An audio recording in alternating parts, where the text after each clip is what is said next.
A very warm welcome to all of you in Shishir sir classes. मैं आपकी Neha ma'am एक बहुत ही important topic के साथ आपके सामने आई हूँ। हमारा आज का टॉपिक है बेटा what is electromotive force, internal resistance end voltage drop. बेटा इलेक्ट्रोमोटिव फोर्स क्या होता है ये समझने के लिए हमको सबसे पहले सेल की स्टडी करनी पड़ेगी कि सेल क्या होता है।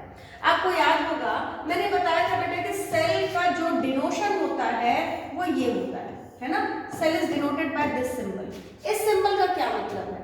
हमने आपको बताया था कि जो बड़ी लाइन होती है मेरे बच्चों, लंबी और छोटी, लंबी और पतली, the larger and thin line represents positive terminal of your cell, the smaller and thick line shows the negative terminal of your cell। अच्छा, अब ये पॉजिटिव टर्मिनल और नेगेटिव टर्मिनल कैसे बनते हैं, क्या होते हैं, इनके बारे में जब तक हम नहीं जानेंगे हमें ईएमएफ की जो है इंफॉर्मेशन या नॉलेज नहीं होगी। तो चलिए मैं एक सेल आपके सामने बना रही हूँ। ये देखिए, ये एक आप कह सकते हो कंटेनर है। इस कंटेनर में हमने क्या किया, दो इलेक्ट्रोड्स ले लिए। ये दोनों इलेक्ट्रोड्स हमारे मेटल के इलेक्ट्रोड्स होंगे मेरे बच्चों। एक हमने ले लिया कॉपर का इलेक्ट्रोड और एक हमने ले लिया जिंक का इलेक्ट्रोड, और इन दोनों इलेक्ट्रोड्स को हमने डिप कर दिया किसमें, डाइल्यूट H2SO4 में।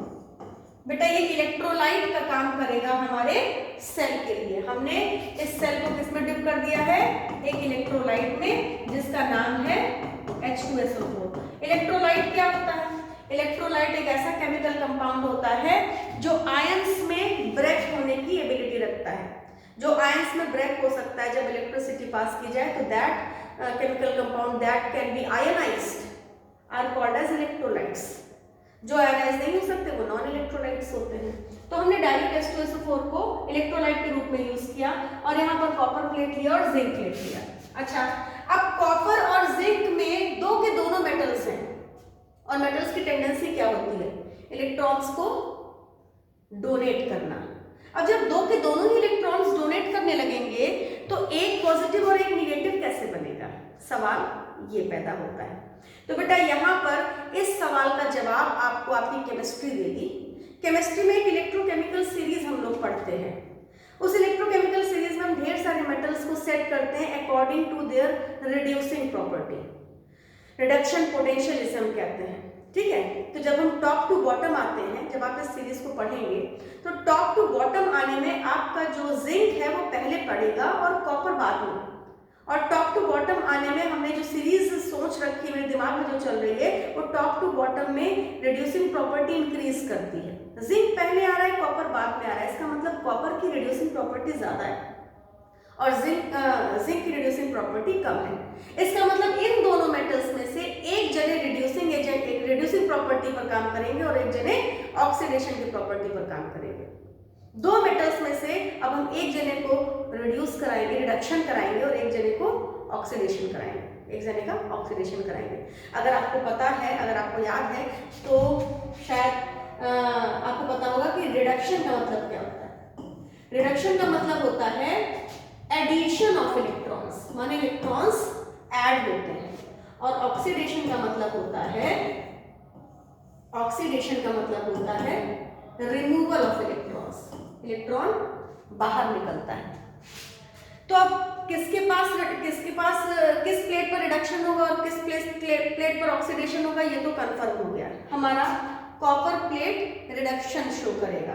ठीक है, ये स्ट्रॉन्ग रिड्यूसिंग एजेंट है और ये वीक रिड्यूसिंग एजेंट है। तो इस प्लेट पर रिडक्शन होगा माने ये इलेक्ट्रॉन्स डोनेट करेगा, ये इलेक्ट्रॉन्स निकालेगा।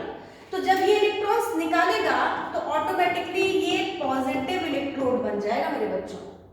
ये इलेक्ट्रॉन्स निकालेगा माने इसके पास इलेक्ट्रॉन्स की डेफिशिएंसी होने वाली है, और ये क्या कर रहा है, यहाँ पर ऑक्सीडेशन हो रहा है। यहाँ ऑक्सीडेशन हो रहा है माने ये इलेक्ट्रॉन्स को एक्सेप्ट करने वाला है, तो इसके पास इलेक्ट्रॉन्स की अधिकता हो जाएगी। तो आप देखिए कि जो कॉपर है, कॉपर के पास इलेक्ट्रॉन्स की कमी होगी, है ना, और जिंक प्लेट पर इलेक्ट्रॉन्स ज्यादा होंगे।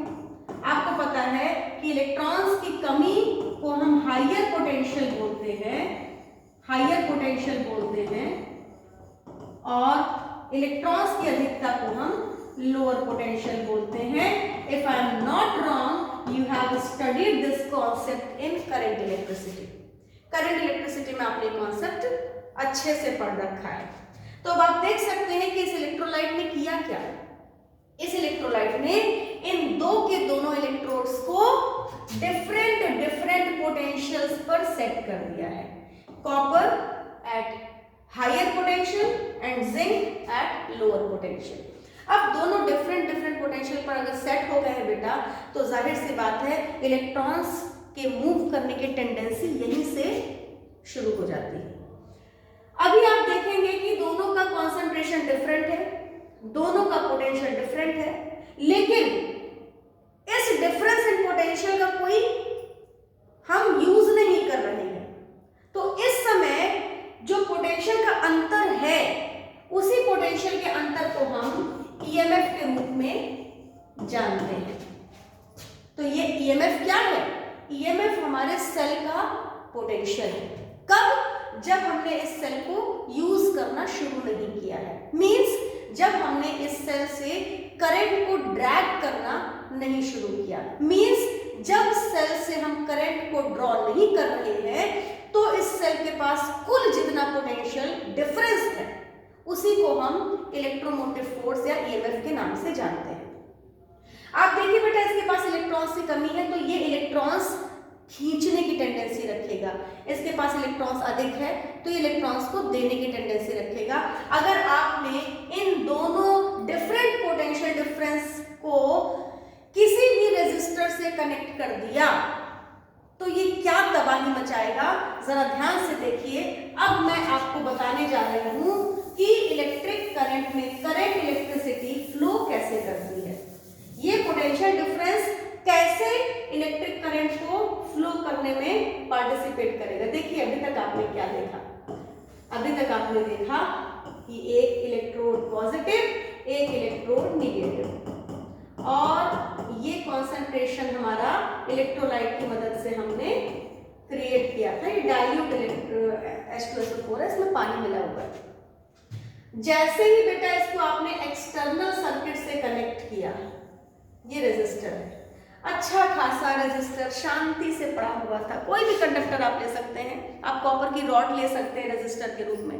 कॉपर की रॉड अगर आप सोचिए, तो कॉपर की रॉड में इलेक्ट्रॉन्स जो होंगे वो यूनिफॉर्मली डिस्ट्रीब्यूटेड होंगे, है ना, रैंडम डायरेक्शन में जहां मन तहां टहल रहे होंगे। कॉपर हमारा कंडक्टर है, तो उसके पास फ्री इलेक्ट्रॉन्स भी होंगे, तो फ्री इलेक्ट्रॉन्स अपना रैंडम टहल रहे होंगे। लेकिन आपने क्या किया, उस कंडक्टर को जोड़ दिया पोटेंशियल डिफरेंस से।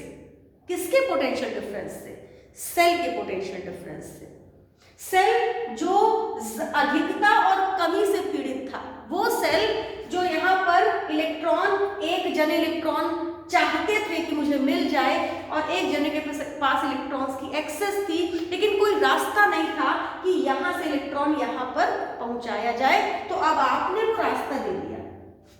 आपने जैसे ही रास्ता दे दिया, ये जो हायर पोटेंशियल था, माने इलेक्ट्रॉन्स की कमी थी, इसने इस रेजिस्टर के इस एंड से इलेक्ट्रॉन को अपनी तरफ खींचने का काम शुरू कर दिया। इसने क्या किया, आपके रेजिस्टर के इस एंड से करंट इलेक्ट्रॉन को खींचना शुरू कर दिया। बेटा इलेक्ट्रॉन निगेटिव था, ये पॉजिटिव है, तो जाहिर सी बात है पॉजिटिव विल अट्रैक्ट निगेटिव। अब इलेक्ट्रॉन अगर इस पॉइंट से घसीट लेगा मेरे बच्चों, तो आप खुद सोचिए कि इस रेजिस्टर के इस पॉइंट पर इलेक्ट्रॉन की कमी और इस पॉइंट पर इलेक्ट्रॉन की अधिकता डिसबैलेंस हो गया ना। इधर से खींचा गया, इस पॉइंट से इलेक्ट्रॉन को खींचा गया, तो ऑटोमेटिकली हमारे रेजिस्टर में इलेक्ट्रॉन्स का डिस्टर्बेंस क्रिएट हो गया। इस सेल ने किया क्या, इस सेल ने इसको हाई पोटेंशियल पर सेट कर दिया, माने इस पॉइंट पर इलेक्ट्रॉन्स की कमी पैदा कर दी। कैसे कमी पैदा की? इसके पास कमी थी, तो इधर से घसीट लिया, है ना। अब इधर हाई पोटेंशियल हो गया, यहाँ पर इलेक्ट्रॉन्स अधिक है, माने यहाँ लोअर पोटेंशियल अपने आप ही क्रिएट हो गया। अब यहाँ पर इलेक्ट्रॉन ज्यादा था, तो इस पॉइंट से इलेक्ट्रॉन इधर की तरफ भागने लगा। अब इलेक्ट्रॉन जब इस पॉइंट से इधर भागेगा, तो यहाँ इलेक्ट्रॉन की कमी कौन पूरा करेगा?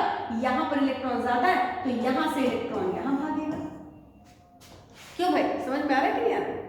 इस पॉइंट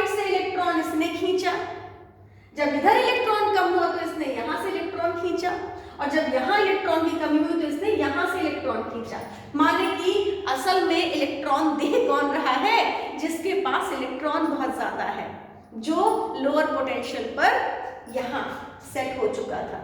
तो इधर से इलेक्ट्रॉन इधर गया, इधर से इधर गया, इधर से इधर गया। अब इसके पास इलेक्ट्रॉन की कमी कौन पूरी करेगा? इलेक्ट्रोलाइट पूरी करेगा भाई।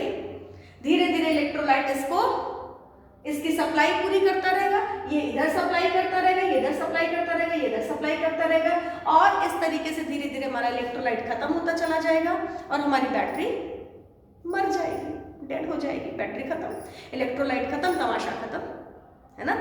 तो ये है हमारा पूरा फंक्शन। अब आप देखिए, जब हमारा ये पोटेंशियल डिफरेंस किसी एक्सटर्नल रेजिस्टर से कनेक्टेड नहीं था, तो इसके पास पूरी ताकत थी, पूरी ताकत जिसे हम ईएमएफ कहते हैं। और जैसे ही इसको हमने कनेक्ट किया रेजिस्टर से, यहाँ पर अफरा तफरी मच गई, इलेक्ट्रोलाइट के अंदर भी चार्जेस चलने लग गए। अब चार्ज चाहे इलेक्ट्रोलाइट में चले चाहे कंडक्टर में चले, कोलाइड तो करेगा ही, है ना। तो यहाँ पर भी चार्जेस का कोलिजन हो रहा था। अच्छा, यहाँ पर चार्जेस के कोलिजन ने क्या पैदा किया मेरे बच्चों? इंटरनल रेजिस्टेंस पैदा किया। आप लोगों ने एक्सटर्नल रेजिस्टेंस पढ़ा होगा, ये लीजिए इंटरनल रेजिस्टेंस आ गया। एक्सटर्नल रेजिस्टेंस कहाँ था? एक्सटर्नल रेजिस्टेंस यहाँ पर था। चार्ज यहाँ से यहाँ तक चल रहा था, तो यहाँ कोलिजन की वजह से जो पैदा हो रहा था उसे आप लोग एक्सटर्नल रेजिस्टेंस बोलते हैं। एक्सटर्नल रेजिस्टेंस की जानकारी सभी को होती है, लेकिन इंटरनल रेजिस्टेंस को हम लोग नेग्लेक्ट कर देते हैं। काहे भाई, क्यों नेग्लेक्ट कर देते हैं? नहीं करना चाहिए। एक्सटर्नल रेजिस्टेंस को कैपिटल आर से शो करते हैं, इंटरनल रेजिस्टेंस को स्मॉल आर से शो करते हैं। इंटरनल रेजिस्टेंस इलेक्ट्रोलाइट में कोलिजन की वजह से चार्जेस के चलने के ऑब्स्ट्रक्शन को कहते हैं। The obstruction produced within cell due to flow of charges is called as internal resistance. And what is external resistance? You do know well. The obstruction produced in resistor due to moving charges, due to collision of electrons with positive ions and all. These all things are external resistance. ठीक है, तो ये हो गया internal resistance, ये हो गया external resistance, ये हो गया EMF। अच्छा, EMF की जरा सा मैं और चर्चा करूं मेरे बच्चों, तो EMF का फुल फॉर्म होता है इलेक्ट्रोमोटिव फोर्स। तो बहुत ज्यादा कंफ्यूजन हो जाती है जब ये पूछा जाता है कि ईएमएफ की एसआई यूनिट क्या होगी। झट से आप कहते हैं अरे ये तो फोर्स है, न्यूटन होगी। क्यों न्यूटन होगी भाई, ये कोई फोर्स थोड़ी है। इलेक्ट्रोमोटिव फोर्स माने इलेक्ट्रॉन्स को मोटिव करने वाला फोर्स। इलेक्ट्रोमोटिव फोर्स माने एक ऐसी फोर्स जो इलेक्ट्रॉन्स को मोटिव कर देगा। मोटिव माने मोशन में ला देगा।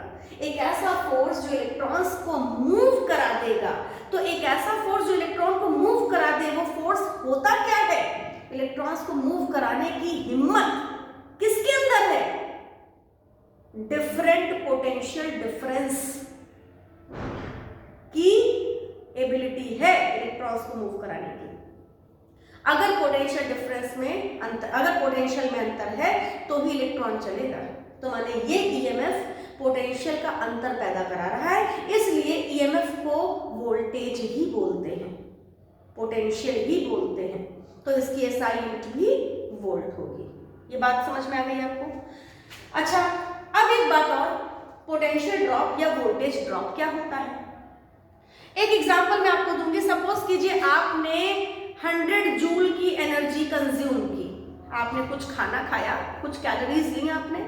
सपोज करिए आपने 100 जूल की एनर्जी खाई। अब 100 जूल की एनर्जी खाने के बाद क्या आप 100 जूल की एनर्जी से ही वर्क करते हैं? जो भी काम आप करते हैं वो क्या 100 जूल की एनर्जी से करते हैं? जवाब है नहीं। 100 जूल की एनर्जी जब आप खाते हैं ना, तो आप 95 जूल की एनर्जी से काम करते हैं। तो वो 5 जूल की एनर्जी कहाँ गई? वो 5 जूल की एनर्जी आपके इंटरनल ऑर्गन्स अपने लिए यूज कर लेते हैं। आपकी लीवर, किडनी, हार्ट, जितने भी अंदर ऑर्गन्स आपके चल रहे हैं, इनको भी तो चलने के लिए एनर्जी चाहिए। तो वो अंदर 5 जूल की एनर्जी खा लेंगे और आपको 95 जूल की एनर्जी देंगे। तो अब आप कभी सोचें कि हमने तो 100 जूल खाया था यार, 95 जूल से हम काम कर रहे हैं, 5 जूल गया कहाँ? तो वो 5 जूल आपके अंदर ही कंज्यूम हो गया। वही हाल यहाँ पर है मेरे बच्चों कि मान लीजिए हमने 2 वोल्ट की बैटरी को यूज किया, 2 वोल्ट की बैटरी थी हमारे पास, एक बैटरी जिसका ईएमएफ 2 वोल्ट था। जैसे ही आप इसको एक्सटर्नल रेजिस्टेंस से कनेक्ट करते हैं, वोल्ट मीटर बताता है 1.5 वोल्ट। अब 0.5 वोल्ट कहाँ गया? वो 0.5 वोल्ट आपका खर्च हो गया इस इंटरनल रेजिस्टेंस की वजह से। वो इस इंटरनल रेजिस्टेंस की वजह से पोटेंशियल का जो ड्रॉप आपको हो रहा है, उस पोटेंशियल के ड्रॉप को हम वोल्टेज ड्रॉप या पोटेंशियल ड्रॉप कहते हैं। एक 2 वोल्ट की बैटरी रेजिस्टर लगाते ही अगर 1.5 वोल्ट की रीडिंग दे रही है, तो 0.5 वोल्ट का जो लॉस हुआ है उसको हम पोटेंशियल ड्रॉप बोलते हैं। बात समझ में आई कि नहीं है? Internal resistance small r, potential drop क्या होगा बेटा? V = IR होता है, तो I इंटू इंटरनल रेजिस्टेंस, ये हो जाएगा आपका पोटेंशियल ड्रॉप। तो ये है पूरी कहानी जो मुझे आपको बतानी थी। अब इस कहानी पर आधारित एक प्रश्न मैं आपको कराने जा रही हूं, but before that you should write few definitions if you want to make your concept very strong. देखिए मैंने यहाँ पर लिख रखा है, what is EMF? The maximum potential difference between 2 electrodes या terminals of cell in an open circuit. When cell is delivering no current is called as electromotive force of cell. इसकी SI unit होती है volt. What is terminal voltage? Terminal voltage के बारे में सबको पता है, बस ध्यान ये रखिए कि अब तक आपने जो भी वोल्टेज पढ़ा है उसी को टर्मिनल वोल्टेज कहते हैं। मींस अगर आप इंटरनल रेजिस्टेंस को कंसीडर नहीं करते हैं तो आपके सर्किट का जो वोल्टेज है, ये पोटेंशियल है, वही टर्मिनल वोल्टेज है। The potential difference between electrodes या terminals of a cell in a closed circuit, circuit को जब क्लोज कर दिया, माने करंट अब सेल ड्रॉ करने लगा है, करंट अब सेल से चलने लगा है, ड्रॉ होने लगा है। इस केस में जो वोल्टेज होता है हमारे सर्किट का, उसे हम टर्मिनल वोल्टेज कहते हैं और इसकी SI यूनिट वोल्ट होती है। ठीक है, आगे की कहानी क्या है? आगे की कहानी भी देख लीजिए भाई, जितनी बातें बताए हैं वो सब आपके बोर्ड पर मौजूद है। इंटरनल रेजिस्टेंस क्या है? The resistance offered by the electrolyte of cell to the flow of current. ठीक है ना, इलेक्ट्रोलाइट ने जो भी ऑब्स्ट्रक्शन ऑफर किया है हमारे चार्जेस को, उसी को हम इंटरनल रेजिस्टेंस कहते हैं। स्मॉल r से इंटरनल रेजिस्टेंस को डिनोट करते हैं। इसकी SI यूनिट होती है ओम। सिंबल मैंने आपको बता दिया, इस सिंबल को ओमेगा बोलते हैं, बिल्कुल वही बेटा जो आप एक्सटर्नल सर्किट रेजिस्टेंस को बोलते हैं। अब वोल्टेज ड्रॉप क्या होता है? वोल्टेज ड्रॉप को पोटेंशियल ड्रॉप भी कहा जाता है, potential drop PIL। When the current is made to flow in an external circuit by closing the key, it is observed that the reading of voltmeter drops. This is called as voltage drop या potential drop। इसकी SI unit होती है volt. अब हम इन सारे के सारे terms का रिलेशन देख लें तो आपको पता चला, मैंने भी आपको बताया कि टोटल EMF क्या होता है? आप टर्मिनल वोल्टेज में वोल्टेज ड्रॉप को जोड़ दीजिए, माने 95 जूल की एनर्जी जो आपको बाहर मिल रही थी, उसमें 5 जूल की एनर्जी जो इंटरनल ऑर्गन्स यूज कर रहे थे उसको जोड़ दीजिए तो 100 जूल बन जाएगा ना, है ना? तो वही है ना। तो हमने क्या किया, इंटरनल रेजिस्टेंस से पैदा होने वाले वोल्टेज ड्रॉप को जोड़ दिया एक्सटर्नल रेजिस्टेंस से पैदा होने वाले वोल्टेज के साथ, तो हमको EMF मिल गया। और ये जो करंट है, करंट बराबर total voltage upon total resistance. Total voltage को हम EMF बोलते हैं और टोटल रेजिस्टेंस को हम कैपिटल R+R, माने external resistance plus internal resistance. ये हमारा ओम्स लॉ से आया है। Ohm's law V equals to IR, तो I equals to V upon R, या V टोटल वोल्टेज जिसको EMF कहेंगे और R टोटल रेजिस्टेंस जिसको R+R कहेंगे। इन सभी बातों से रिलेटेड एक क्वेश्चन आपके सामने है। A cell of EMF 1.5 volt records the potential difference of 1 volt when connected to an external resistance R such that the current flowing through the circuit is 0.5 ampere. Calculate the internal resistance of cell and drop in potential also. बड़ा आसान सा question है भाई। ये हमारा cell है, जब इस सेल के इलेक्ट्रोड्स के पोटेंशियल को किसी से जोड़ा नहीं गया था तो इसका कुल EMF हमको मिला था कितना? 1.5 वोल्ट, है ना भाई? यही तो था मामला। ये हायर पोटेंशियल या लो पोटेंशियल, इन दोनों के बीच के ईएमएफ को 1.5 बोला गया है। और जब इस सेल को आपने एक्सटर्नल रेजिस्टर से जोड़ दिया, तो जब एक्सटर्नल ये रेजिस्टर से जोड़ दिया तो जो वोल्ट मीटर था वो रीडिंग दे रहा है 1 वोल्ट की। इसका मतलब 1.5 कुल ताकत थी और इंटरनल रेजिस्टेंस की वजह से 1 वोल्ट ऑब्जर्व किया जा रहा है। तो वोल्टेज ड्रॉप कैसे निकालेंगे आपको पता है, ईएमएफ बराबर total voltage minus voltage drop ही, सॉरी प्लस वोल्टेज ड्रॉप ही तो होता है। तो वोल्टेज ड्रॉप बराबर क्या हो जाएगा, EMF minus external voltage. EMF कितना है, ईएमएफ है 1.5 का और वोल्टेज मिल रहा है 1 का, तो वोल्टेज ड्रॉप आपको 0.5 का मिल गया। अगर आप इसको बिना किसी फॉर्मूले के निकालना चाहते हैं तो निकालिए ना। 1.5 वोल्ट ईएमएफ है, 1 वोल्ट टर्मिनल है, तो 0.5 का ही तो लॉस जा रहा है, तो 0.5 आपका वोल्टेज ड्रॉप हो गया। अब क्वेश्चन कह रहा है कैलकुलेट व्हाट, इंटरनल रेजिस्टेंस भी तो निकालना है। देखो अब इंटरनल रेजिस्टेंस, ये देखो इंटरनल रेजिस्टेंस, ये इंटरनल रेजिस्टेंस निकालना है एंड ड्रॉप इन पोटेंशियल तो मैंने निकाल दिया। इंटरनल रेजिस्टेंस निकालने के लिए आपके पास फॉर्मूला क्या है, I is equals to EMF upon external resistance plus internal resistance. अच्छा, एक्सटर्नल रेजिस्टेंस कैलकुलेट कर लें, R is V is equals to IR से, V is equals to IR से R is equals to V upon I हो जाएगा। V क्या है, terminal voltage 1 है और करंट 0.5 की दे रहा है, तो ये क्या हो गया 2 ओम हो गया एक्सटर्नल रेजिस्टेंस।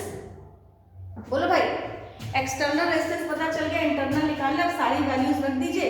टोटल करंट है 0.5 की, ईएमएफ कितना है 1.5 का, एक्सटर्नल रेजिस्टेंस है 2 प्लस स्मॉल आर, तो यहां से स्मॉल आर कैलकुलेट कर लीजिए। अब आपको मैथमेटिक्स लगानी और कुछ नहीं लगानी, ये हो जाएगा क्रॉस मल्टीप्लाई कर लीजिए 0.5 से, ये 0.5 into 2 10 होगा, 1 plus 0.5 r is equals to 1.5, तो यहां से हो जाएगा 0.5 r is equals to 1.5 minus 1 बराबर 0.5, तो आर बराबर हो जाएगा 0.5 upon 0.5 is equals to 1 Om.